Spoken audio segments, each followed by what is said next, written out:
ये मेरा बच्चा कैसे मर गया मेरे को वो समझ में नहीं आ रहा है। और बोला मम्मी मेरे को एप्पल चाहिए, पानी चाहिए, मैं कुछ दे नहीं पाई उसको। चिरा रहा था मोमो, चाइनीज ऐसे बोला। तब मेरा छोटा बेटा ने भी बोला भैया ये ऐसे क्यों बोल रहे हो, ऐसे बोला। उन लोग अचानक माइकल को हमला कर दिया। पूरा दर्द से पड़ गया। बोला मम्मी ये दर्द होता है, मम्मी दर्द होता है, मेरे को इधर नहीं रहना है। डॉक्टर लोग तो ऐसे ही पता नहीं कैसे कर दिया उसको। ये दुख है मेरा। उसका इतना सपना था, बोला मम्मी मेरे को नौकरी मिलना था, नौकरी मिलेगा, आपको इधर लेके जाऊंगा, उधर लेके जाऊंगा। लेकिन मेरा बेटा का सपना पूरा नहीं हुआ। देहरादून का सरकार से मेरे को इंसाफ चाहिए मेरा बेटा का। जैसे किसी का बेटा का साथ ऐसा नहीं होना चाहिए जैसे मेरा बेटा का साथ हुआ।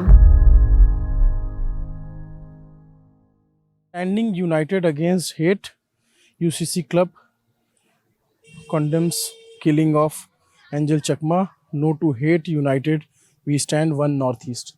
ये पोस्टर लगा हुआ है। ये वो जगह है जहाँ पे एंजल चकमा का घर है।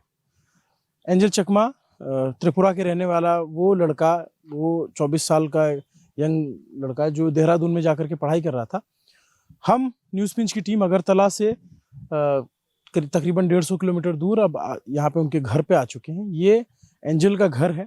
और जब देश या दुनिया सब जो है नए साल के जश्न में सराबोर है, तो ये परिवार, ये घर पूरा गम में डूबा हुआ है। क्योंकि इनका एक बेटा जिसको इस तरीके से मारा गया, जो आरोप लग रहे हैं कि उसको रेसिज्म करके, उसको चाइनीज बोल के, उसको मोमो बोल के उसकी हत्या कर दी गई, जो भाई ने बताया। पुलिस के अपने दावे हैं, परिवार के भी अपने दावे हैं, और उस परिवार को सुनना बहुत ज़रूरी है। क्योंकि बात यहाँ सिर्फ एक लड़के की नहीं है, बात यहाँ सिर्फ एक मर्डर की नहीं है, बात है यहाँ पे देश की अखंडता, अक्षुणता की, एकता की बात है। क्योंकि अगर अपने ही देश में किसी नागरिक के साथ इस तरीके का व्यवहार होगा तो उसके लिए सवाल उठाना ज़रूरी है। और उसके लिए चाहे 1000 क्या 2000 क्या 4000 किलोमीटर दूर आना पड़े, हमारा काम है कि हम वहाँ तक जाएँ और उनकी आवाज़ को आप तक लेकर आएँ। ये एंजल के चचेरे भाई हैं अमन, और ये अभी हमें घर के अंदर लेके जाएंगे और बताएंगे कि घर में क्या चल रहा है, परिवार किस स्थिति में है। ये जो जगह है अमन, ये कौन सी जगह है, इसको बोलेंगे? एक्चुअली ये उनकोटी डिस्ट्रिक्ट में मछमारा नाम का जगह है। उनाकोटी डिस्ट्रिक्ट मछमारा।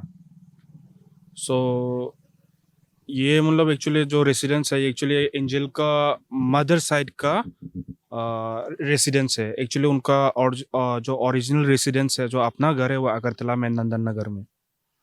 और फादर इनके बीएसएफ में? हाँ जी, बीएसएफ मणिपुर में पोस्टेड है। हाँ जी, ये एंजल का घर है। तो एंजल का बहुत सारा बचपन, बहुत सारा समय इस घर में बीता होगा। यस, बचपन इसका एंजल और माइकल दोनों भाई का यही में बीता है। तो वो लोग तो उसका पापा के पोस्टेड जगह पे भी उन लोगों ने पढ़ाई किया है, मासिमपुर, केवी मासिमपुर। इसके बाद अगरतला में भी पढ़ाई किया था उसने, स्कूलिंग केवी से, और उसका ग्रेजुएशन उसने वो होली क्रॉस कॉलेज अगरतला। तो मास्टर्स के लिए वो देहरादून में गया था। फिर उसके बाद उनको यहाँ से देहरादून कब मतलब यहाँ से देहरादून कब गए?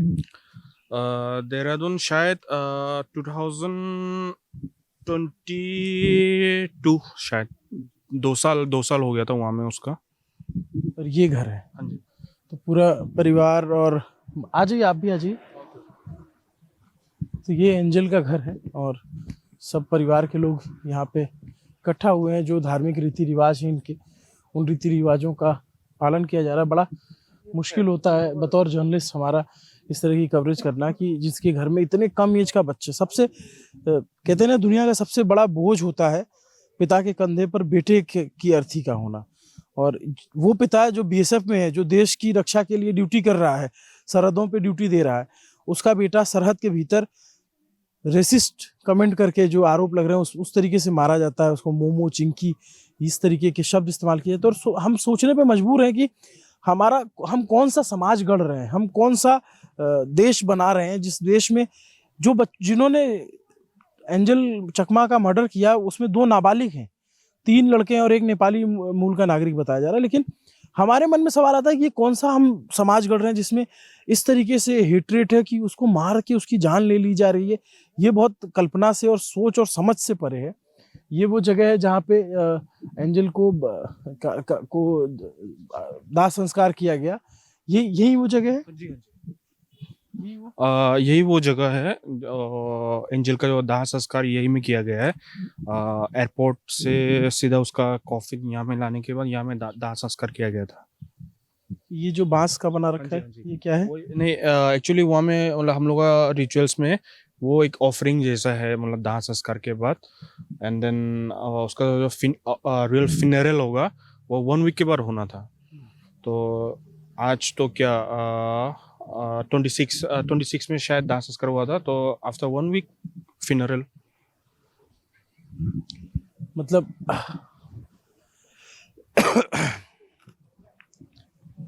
देखिए, जो दुनिया में आया उसको कभी न कभी तो जाना है, लेकिन कोई बच्चा अगर इस तरीके से जाता है जो बहुत अभी इंस्पायर, उसके बहुत सारे सपने रहे होंगे, वो बहुत सारे ख्वाबों के साथ पढ़ने गया आगे, कि उसका छोटा वाला भाई भी साथ रहा। आपकी बात माइकल से हुई? माइकल ने क्या बताया कि क्या हुआ था इंसिडेंट?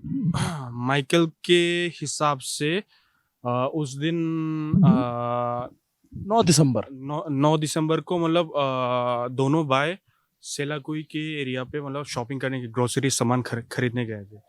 तो उस टाइम में मतलब वो लोग सेलाकुई से जब वो लोग घर वापस आना था, तो उस टाइम में क्या हुआ है कि दोनों भाई बाइक में थे।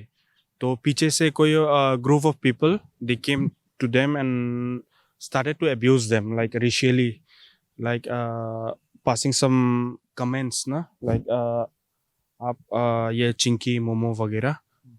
माइकल के हिसाब से उसने जो बताया है।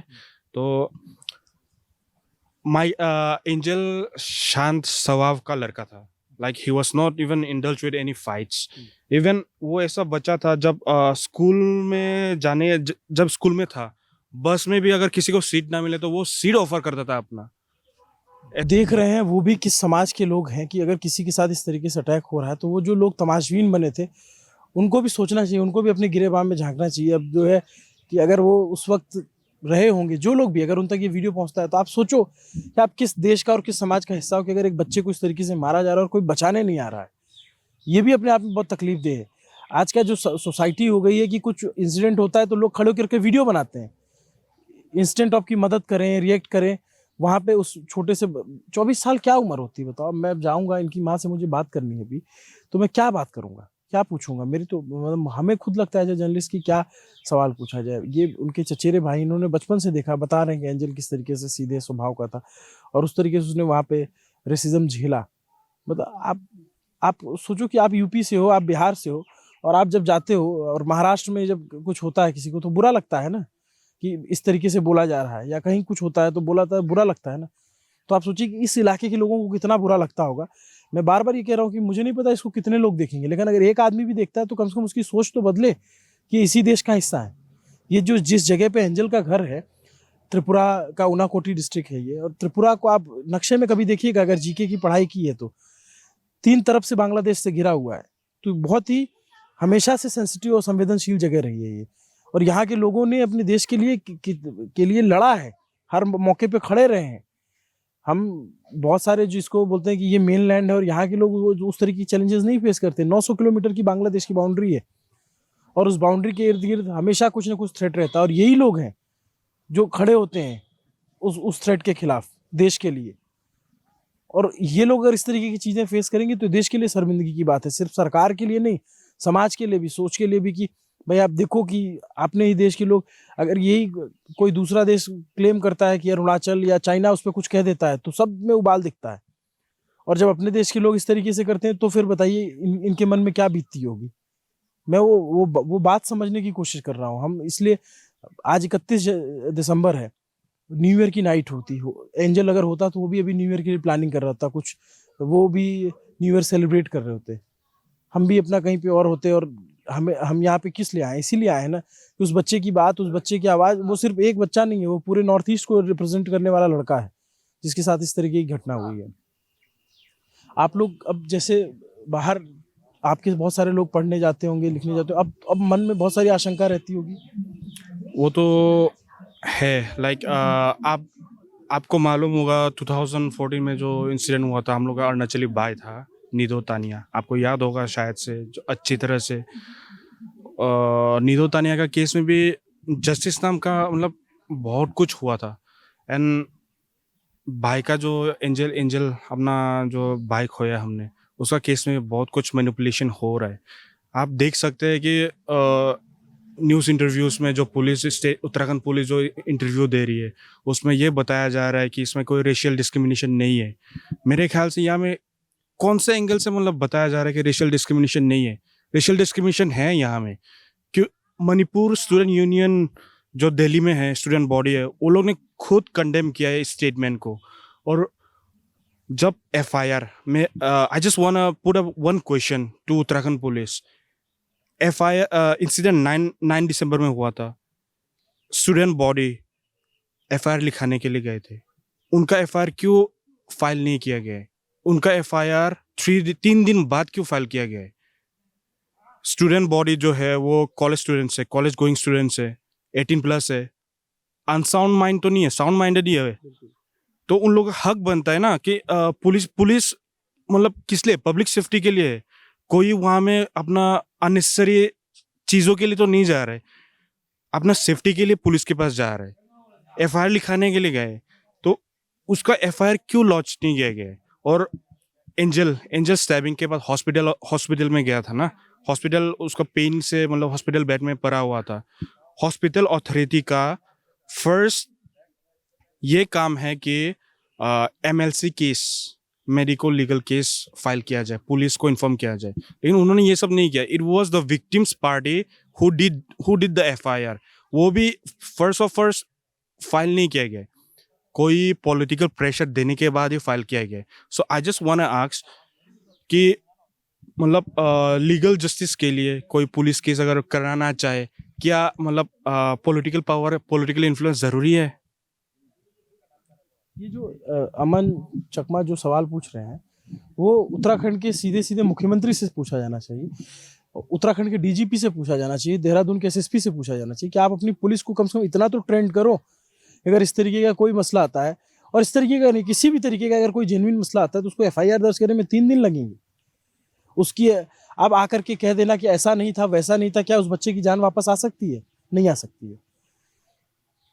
मतलब आपकी पुलिस इतनी प्रोफेशनल नहीं हो पाई कि वो 3 दिन तक वो भटकते रहे, तब जाके एफआईआर की। अस्पताल आपका एमएलसी नहीं बना के दे रहा। किस तरीके का तंत्र बनाया गया है? वहां पे भी बीजेपी की सरकार है, यहाँ पे भी बीजेपी की सरकार है, दोनों जगहों पे बीजेपी की सरकार है। सो मेरे ख्याल से जो केस को है ये बहुत सेंसिटिव है, और सेंसिटिव के हिसाब से ही लेना चाहिए। और स्टेट पुलिस, उत्तराखंड पुलिस के हाथ से केस को लेके सीबीआई इंक्वायरी अच्छे से होना चाहिए, तब जाके शायद जस्टिस। ये पूरी फैमिली यहाँ में, हाँ, ऑलमोस्ट लाइक विक्टिम का अंकल ही है ये भी।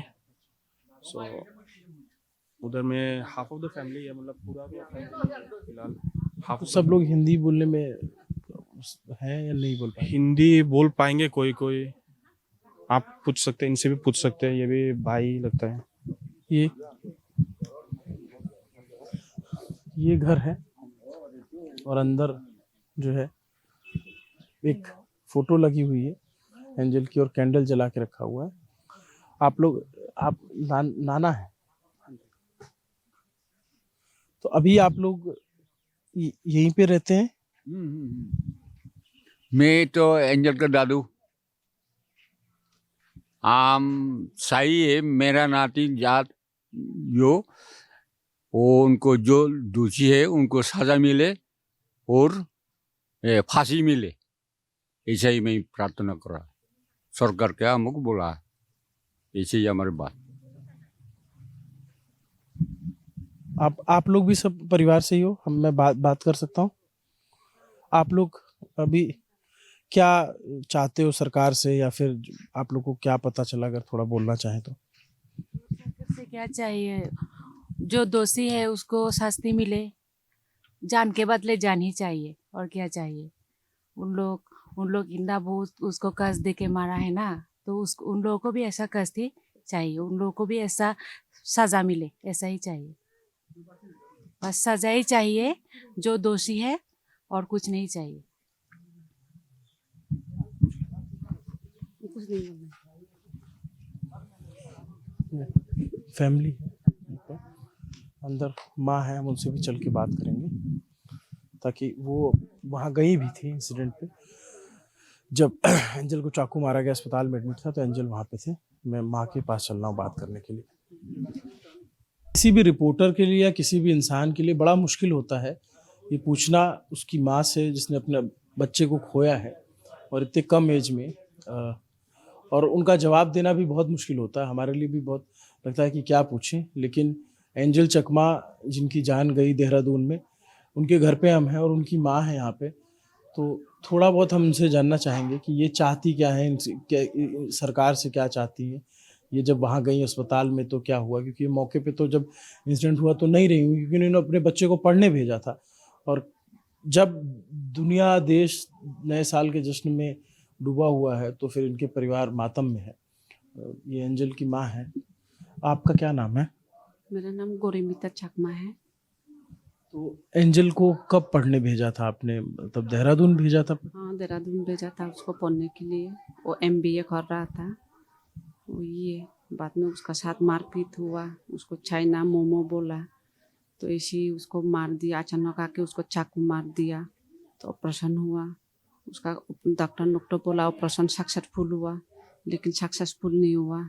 मेरा बेटा को उधर ही मार दिया पूरा। मैं तो हॉस्पिटल में जितना दिन था उसको देखा, लेकिन मैं जितना देखा मेरा बोलने का वो नहीं है। मेरा बच्चा कैसे मर गया मेरे को वो समझ में नहीं आ रहा है। कितना दुख से मरा। बोला मम्मी मेरे को एप्पल चाहिए, पानी चाहिए। मैं कुछ दे नहीं पाई उसको। वही मेरे को उधर का देहरादून का सरकार से मेरे को इंसाफ चाहिए मेरा बेटा का। जैसे किसी का बेटा का साथ ऐसा नहीं होना चाहिए जैसे मेरा बेटा का साथ हुआ।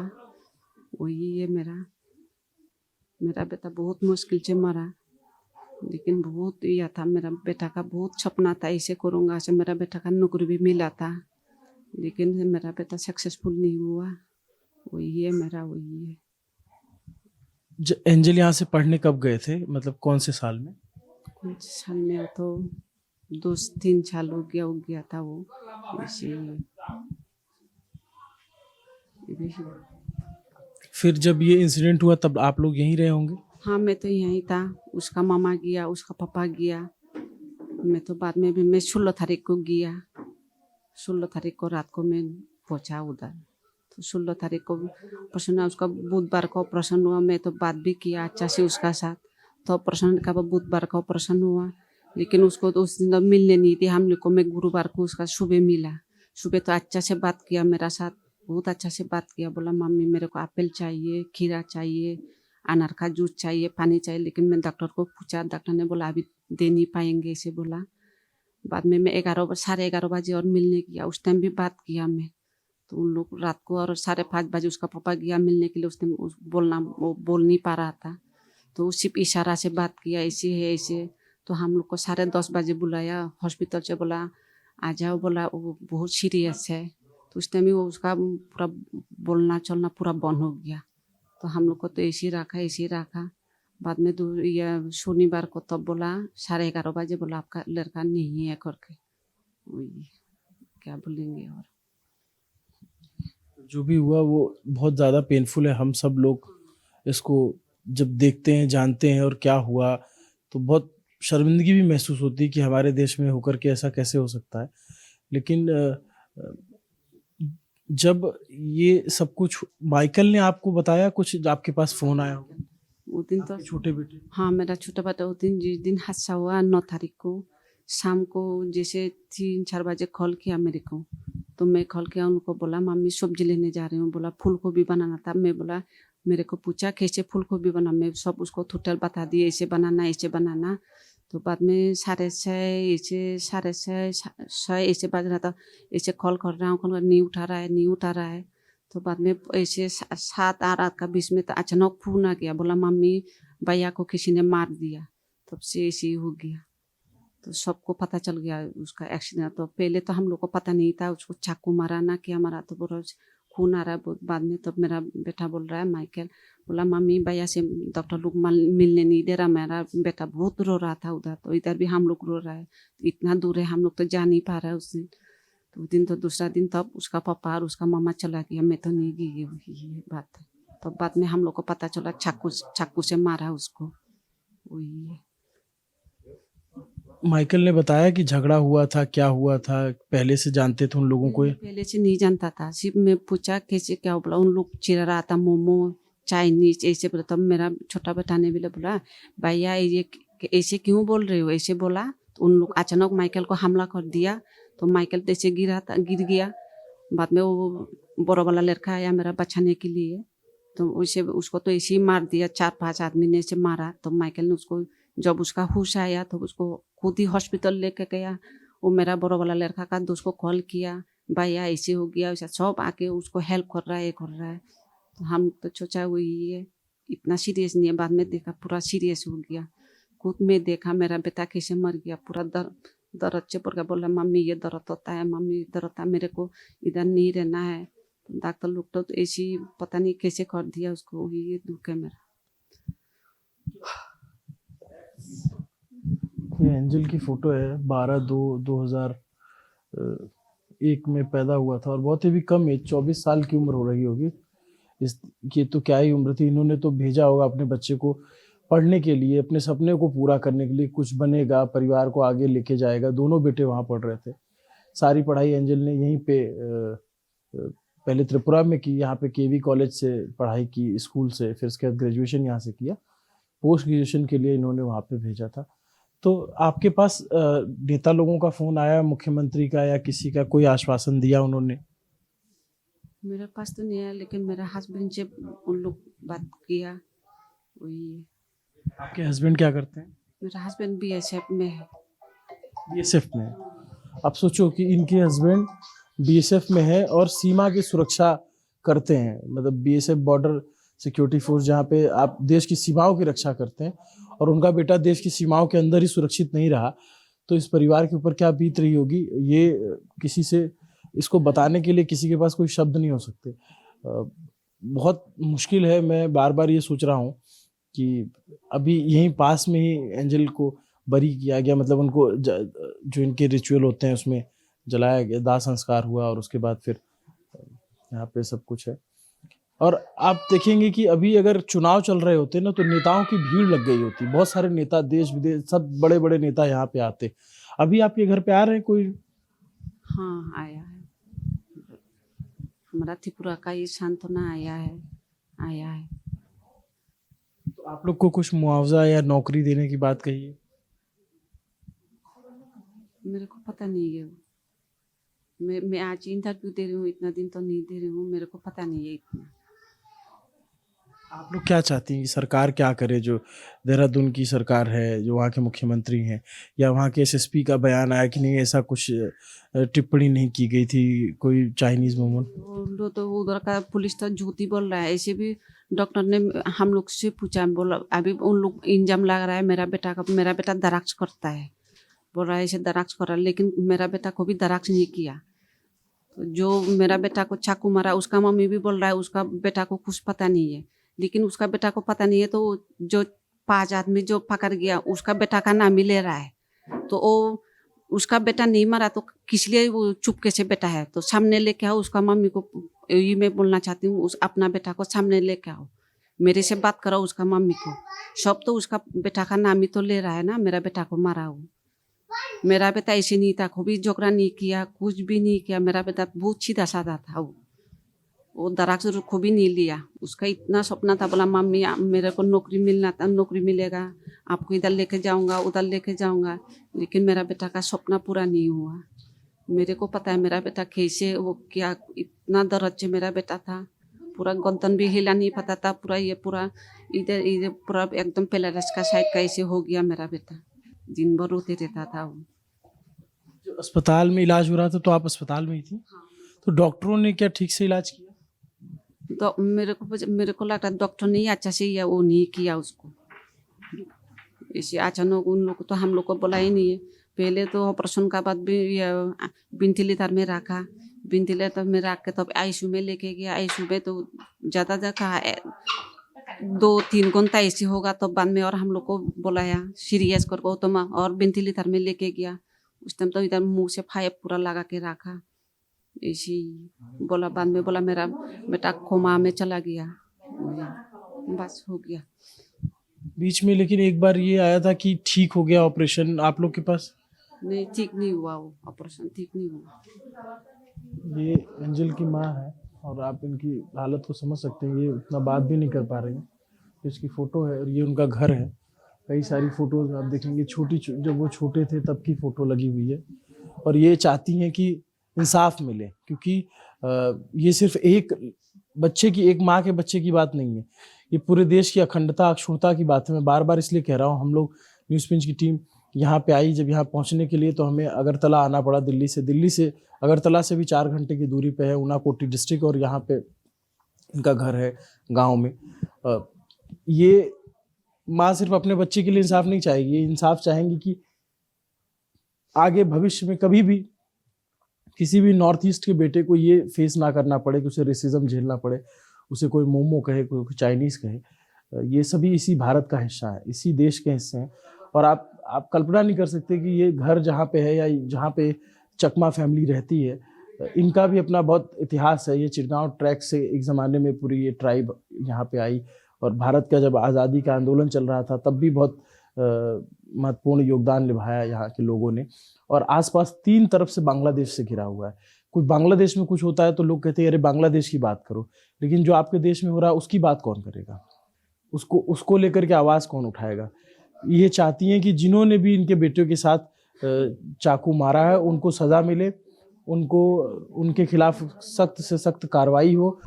तो अभी हमने एंजल चकमा की मदर, उनकी फैमिली के लोगों से बातचीत क्रम में पता चला ये भी उत्तराखंड से पढ़ के आए हुए हैं, यहीं पे पड़ोसी यहीं पास में रहते हैं। आपने कब पढ़ाई की थी?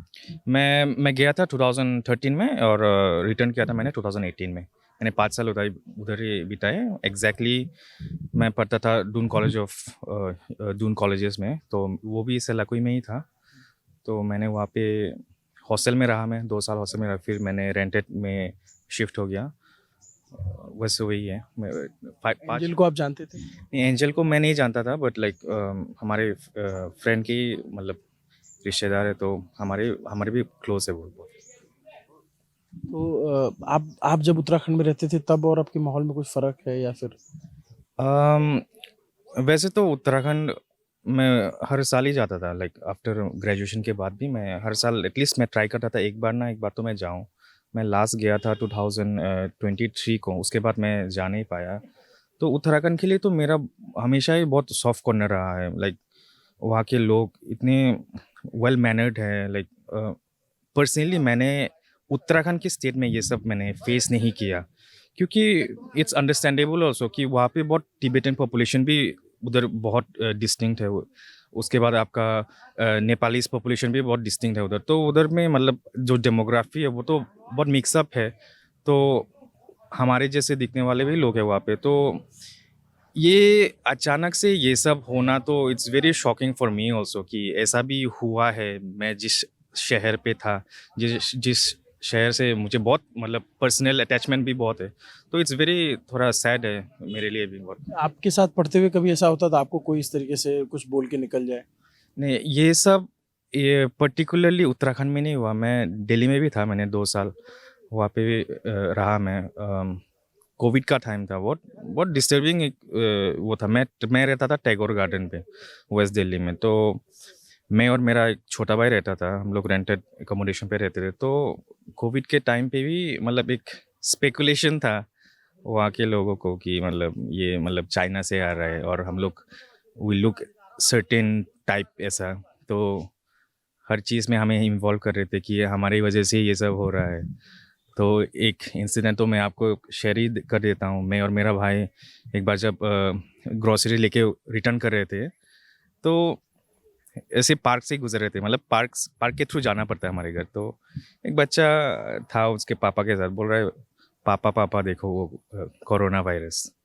तो बच्चा था, लाइक मुझे लगा पेरेंट्स इंटरवीन करेंगे, पेरेंट्स उसका बाप भी मतलब उसको ऐसे पकड़ के मतलब हंस हंस के मतलब उसको लेके गया। मतलब एक इंटरवेंशन भी होना चाहिए मेरे हिसाब से, लाइक पेरेंट्स ना, ये सब तो बहुत वो होता है, मतलब तकलीफ होता है, but like some part of me is used to it, और आई विश ऐसा ना हो किसी के साथ। यूज टू क्यों होना? मैं बात ये जो उन्होंने बोला, बच्चे ने कहा, पिता ने टोका नहीं, ये बात परवरिश और शिक्षा की है। और जिन लोगों को लगता है कि हिंदी पट्टी, हिंदी बोलने वाले लोग ही वही भारत के लोग हैं, वो बहुत गलत फहमी में रहते हैं। भारत बहुत बड़ा, बहुत विविधताओं का देश है और इसकी डाइवर्सिटी में इसकी यूनिटी है। ये जब तक आपको नहीं समझ में आएगा कि तमिलनाडु का रहने वाला आदमी अलग भाषा बोलेगा, वो अलग तरीके से दिखेगा। नॉर्थ ईस्ट में रहने वाला, त्रिपुरा, अरुणाचल, नागालैंड, मिजोरम में रहने वाला व्यक्ति अलग भाषा बोलता है, अलग अलग भाषाएं बोलते हैं, और वो अलग तरीके से दिखेगा। यूपी बिहार के लोग जैसे दिखते हैं वो अलग दिखेंगे, राजस्थान गुजरात के लोग अलग दिख सकते हैं, कश्मीर के लोग अलग दिखेंगे।